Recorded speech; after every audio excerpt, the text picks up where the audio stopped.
Hello everyone, I hope you guys are having mood of studying. क्योंकि जब हमारा mood होता है तो हमें चीज़ें और भी ज़्यादा बेटर वे में समझ आती हैं। ठीक है। और जब मैं खासकर बात करूँ तो स्टडीज़ की, तो वो तो बिना मूड के समझ नहीं आती है, राइट। तो हम चैप्टर कौन सा पढ़ रहे हैं? 8th, जिसका नाम है बॉडी मूवमेंट्स। इसके पहले 2 पार्ट हम कंप्लीट कर चुके हैं, जिसमें हमने किसके बारे में पढ़ा था? एज़ यूजुअल चैप्टर का नाम क्या सजेस्ट करता है? Body movements. तो बॉडी मूवमेंट्स में हमने पूरा स्केलेटन सिस्टम पढ़ा है। ठीक है। तो इसके अंदर हमने जॉइंट्स के बारे में पढ़ा है, उसके बाद बोन्स के बारे में पढ़ा है। जॉइंट्स की फॉर्मेशन कैसे होती है? जब 2 बोन आपस में मिलती हैं तो मीटिंग प्लेस क्या बन गया उनका? जॉइंट बन गया, राइट। तो ये सब हमने डिस्कस कर लिया है, डिफरेंट डिफरेंट बोन्स के बारे में, उनके नेम को पढ़ लिया है, उनके वर्क को देखा है, कैसे वो काम करती है और कहाँ पर वो प्रेजेंट होती हैं, इतना हमने पढ़ लिया है। ठीक है। आज हम बात करेंगे बोन्स के अलावा भी बहुत सारी चीज़ें होती हैं जो मूवमेंट में हेल्प करती हैं। Not only bones are responsible for the bones and joints, you can say that, are responsible for the movement. Okay.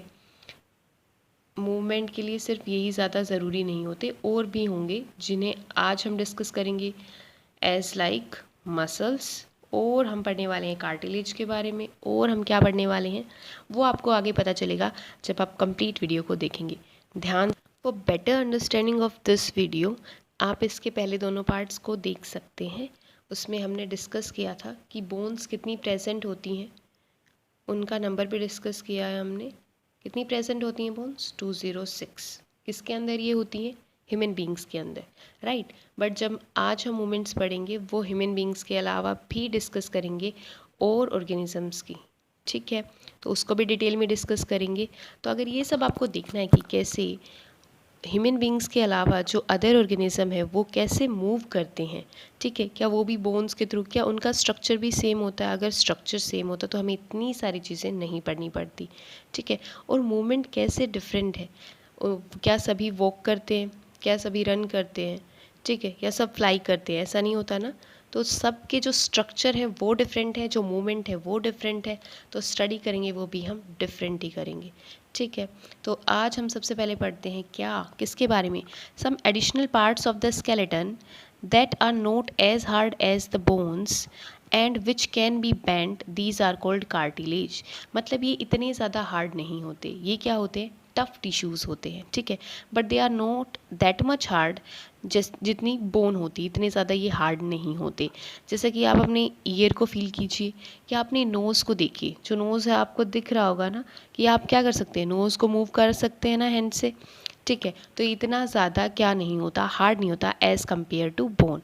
ठीक है। आप अपने हाथ की बोन के इधर उधर हिला सकते हैं क्या? ठीक है। हाथ की बोन को हाथ से फील करिए। ठीक है। और फिर देखिए, उसको हिला सकते हैं? ऐसे नहीं ना, पूरी कंप्लीट हैंड की मूवमेंट होती है। ठीक है। तो देयर, अब नेक्स्ट हम पढ़ते हैं क्या, there do not seem to be any bones here, isn't it. आपको कोई बोन फील नहीं हो रही होगी, बट इतना ज़्यादा सॉफ्ट भी नहीं होगा। Do you notice anything different between the ear lobe and the portion above it? अगर मैं ये ईयर की बात करूँ तो ये क्या हो गया? नीचे वाला पोर्शन ईयर लोब हो गया, और ये ऊपर वाला पोर्शन क्या हो गया? ऊपर वाला पोर्शन क्या हो गया? पूरा ईयर की बात इसने की है, जहाँ पर कार्टिलेज प्रेजेंट होता है, अपर पार्ट ऑफ द ईयर। ठीक है। तो कार्टिलेज आपको समझ में आ गया, टफ टिश्यू है। ठीक है। बट क्या है, बोन से, बोन जितना हार्डर नहीं है, बट टफ कनेक्टिव टिश्यू है, आप इतना बोल सकते हैं। ठीक है। As you can see here, upper part of the ear has cartilage. ये क्या है? अपर पार्ट है। और ये जब ईयर लोब की बात करें तो ये कौन सा है? Ear lobe, lower part, and ear lobe is lower part. You do feel something in the upper part of the ear that is not as soft as the ear lobe. ठीक है। ये ज़्यादा सॉफ्ट होगा और ये क्या होगा? कम soft होगा। बट ये भी बैंड हो जाएगा जब आप इसे इसको टच करके बैंड करोगे तो। ठीक है। तो दिस इज़ कार्टिलेज। तो ये क्या है? Cartilage. Cartilage is also found in the joints of the body. और कार्टिलेज कहाँ कहाँ पर प्रेजेंट होता है? तो ये joints of the body, joints में प्रेजेंट होता है। क्यों? देखो, जब दो जॉइंट्स, जॉइंट की फॉर्मेशन कैसे होती है? जब दो बोन्स मीट करती हैं उस पॉइंट को हम क्या बोलते हैं? जॉइंट। ठीक है। तो अब जब हम मूवमेंट करते हैं, बेंडिंग करते हैं, तो एक बोन क्या करती है, वहाँ से बेंड करती है, ठीक है, ऐसा ही होता है। तो उसमें कार्टिलेज का क्या काम आ गया, तो ऐसा क्वेश्चन वर्क करता है। और जैसे कि अब्रेशन या रबिंग ना हो दो बोन्स के बीच में, तो ये सारे काम जो स्मूदनिंग, ठीक है, जो फ्लेक्सिबिलिटी प्रोवाइड करता है वो कौन करता है, कार्टिलेज प्रोवाइड करता है, ठीक है। We have seen that our skeleton is made up of many bones, joints and cartilage. तो स्केलेटल सिस्टम है, जो मूवमेंट का सिस्टम है आप बोल सकते हैं, जो कंप्लीट एक सिस्टम है जिसके थ्रू हम मूवमेंट्स करते हैं, ठीक है। जैसे कि हम बात करते हैं डाइजेस्टिव सिस्टम में, तो डाइजेस्टिव सिस्टम में ओनली स्टमक नहीं आता, ठीक है, उसमें स्मॉल इंटेस्टाइन भी और बहुत सारे ऑर्गन्स इंक्लूड होते हैं। ऐसे ही जब हम मूवमेंट की बात करते हैं तो उसमें सिर्फ स्केलेटन नहीं आता, स्केलेटल मसल्स भी आती हैं, कार्टिलेजेस भी आते हैं, ओके, बोन्स भी आ गए। तो ये सारी चीज़, जॉइंट्स भी आ गई, तो ये सारी चीज़ क्या है, एक चीज़ जब साइमल्टेनियसली इकट्ठी कनेक्टिव वे में वर्क करती हैं तो क्या पॉसिबल हो पाती है, मूवमेंट हो पाती है, ठीक है। और जब हमें डिफरेंट टाइप की मूवमेंट करनी होती है तो जैसे ये जो हमारे जो बॉडी पार्ट्स हैं, जो जॉइंट्स हैं, वो डिफरेंट वे में वर्क करते हैं, ठीक है। हम एक टाइप की मूवमेंट एक वे में कर सकते हैं, डिफरेंट डिफरेंट वे में कर सकते हैं, ये आप अपने आप भी करके देख सकते हैं। You do feel band and move many of them. तो कार्टिलेज क्यों है, एक स्मूथ, एक फ्लेक्सिबल बेंडिंग के लिए है cartilage present in between the joints.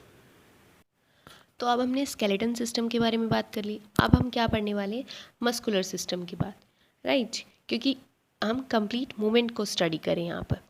We have learned about the bones in our body, और जॉइंट्स के बारे में हमने पढ़ लिया।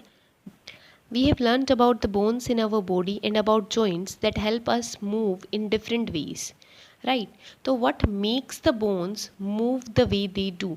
क्या उन्हें बनाता है जिससे वो जो बोन्स हैं मूव कर पाती हैं डिफरेंट वेज के अंदर, ठीक है।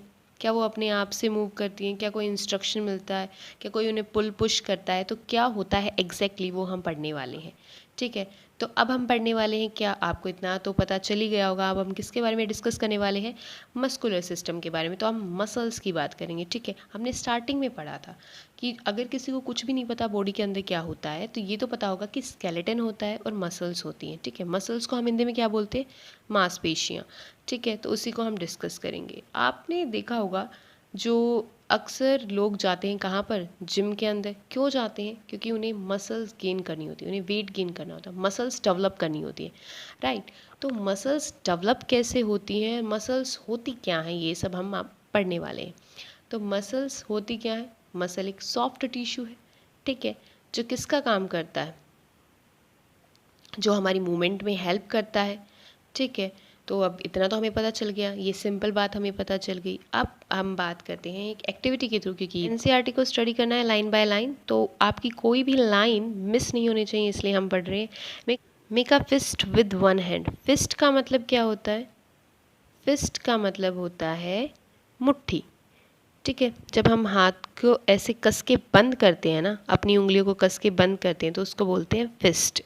Band your arm at the elbow, और कोहनी के ऊपर से, एल्बो मीन्स कोहनी, ठीक है। तो वहाँ से आपको अपना जो ये हैंड है उसको क्या करना है, बैंड करना है, और अपने जो शोल्डर है उसको टच करना है with the thumb. You can C changes in your upper arm, जो आपकी अपर आर्म है उसमें आप चेंजेस देखेंगे, ठीक है। जो बॉडी बिल्डर होते हैं उनके में ज़्यादा स्पेसिफिकली दिख जाते हैं हमें changes. You can see here, ये जो आपको दिख रही है ना, ये क्या है, ये जो रेड दिख रही है यहाँ पर, ये मसल्स शो कर रखी हैं इन लोगों ने। तो बोन्स की मूवमेंट में 2 muscles are needed, but as always, क्या कोई एक्सेप्शन भी है इसका। अगर आपको पता है कि अगर इसका कोई एक्सेप्शन है या नहीं है, तो आप उसको कमेंट सेक्शन में बता सकते हैं, in case you know, right. ना observe a swollen region in the upper arm. तो आपको ये तो पता चल गया, आपको ये मसल्स हैं, this is a muscle, the muscle bulls due to contraction. और बल्स क्यों होती है, because of contraction. Muscles work इस वे में करती है, एक बार कॉन्ट्रैक्ट होगी, एक बार रिलैक्स होगी, इसी वे में मसल्स क्या करवाती हैं, मूव करवाती हैं, ठीक है। Move at the joints. Now bring your arm back to its normal position. फिर से इसको नॉर्मल कर दीजिए तो आपको पता चल जाएगा क्या है, वो बल्ज खत्म हो गया। ठीक है, what happened to the muscle, क्या हुआ था मसल के, इट इज़ स्टिल कॉन्ट्रैक्टेड, क्या ये अभी भी कॉन्ट्रैक्टेड है? जी नहीं, अब ये क्या हो चुका है, relax. You can observe similar contraction of muscles in your leg, और सेम ऐसा ही किस में होता है, लेग्स के अंदर। व्हेन कॉन्ट्रैक्टेड, तो वहाँ से मसल्स क्या हो गई, कॉन्ट्रैक्ट हो गई, बिकम्स शॉर्टर, छोटी भी हो गई, जैसा कि हमने देखा। राइट अगर मैं ये हैंड की बात करती हूँ, अगर ये हैंड है तो यहाँ से आपने देखा ये जो है, अगर ये अपर पार्ट है तो यहाँ से क्या हो गई, मसल स्टार्टिंग में कॉन्ट्रैक्ट हो गई। ठीक है, जिससे क्या हो गई, शॉर्टर भी हो गई, स्टिफ भी हो गई। ठीक है, एंड थिकर, और थिक भी हो गई। इट पुल्स द बोन, तो ये क्या करेगी, पुल करेगी बोन को। ठीक है, जिससे हमारा हाथ ऊपर तभी तो आ रहा है ना, जो लोअर पार्ट है हैंड का। मसल किस में वर्क करती है, पेयर्स के अंदर, जैसा कि हमने फिगर में भी देखा। When one of them contracts, एक कॉन्ट्रैक्ट करिए तो दूसरी क्या हो जाएगी, स्ट्रेच हो जाएगी। ठीक है, उस टाइम पे वो रिलैक्स रहेगी।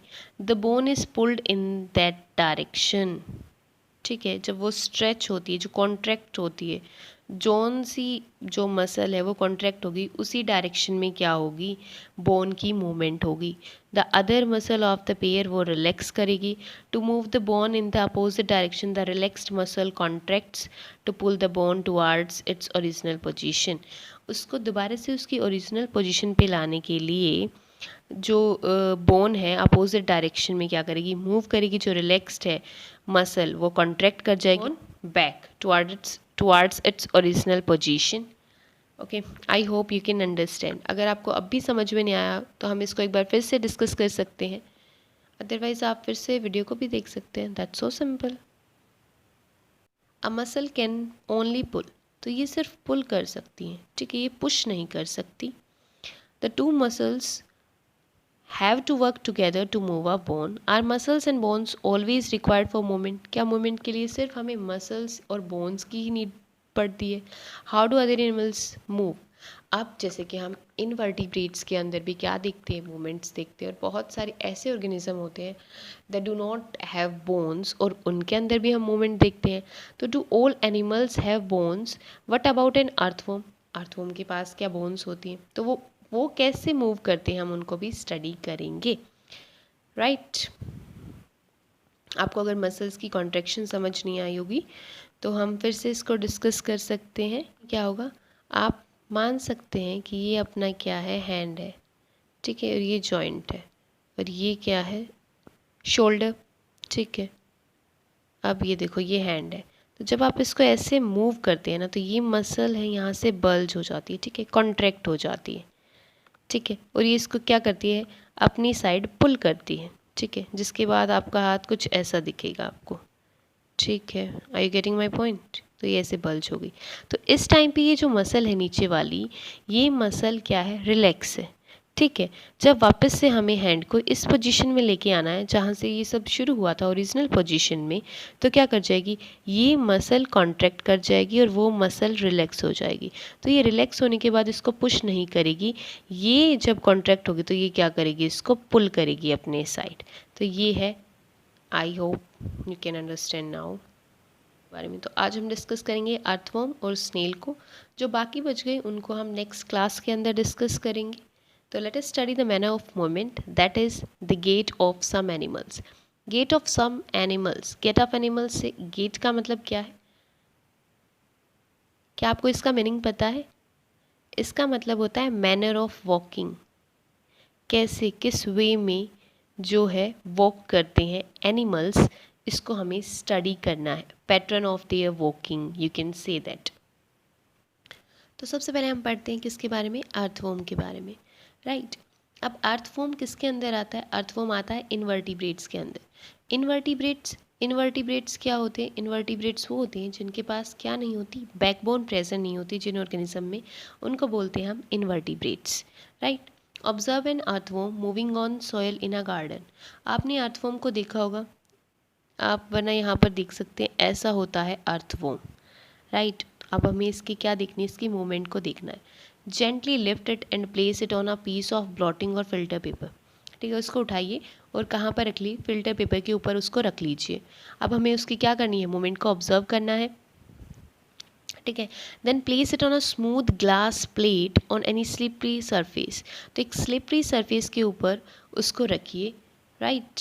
और नीचे वो मतलब क्या बोले, ग्लास प्लेट क्यों बोला, ताकि आप उसकी जो मूवमेंट है ना नीचे से ऑब्जर्व कर सके।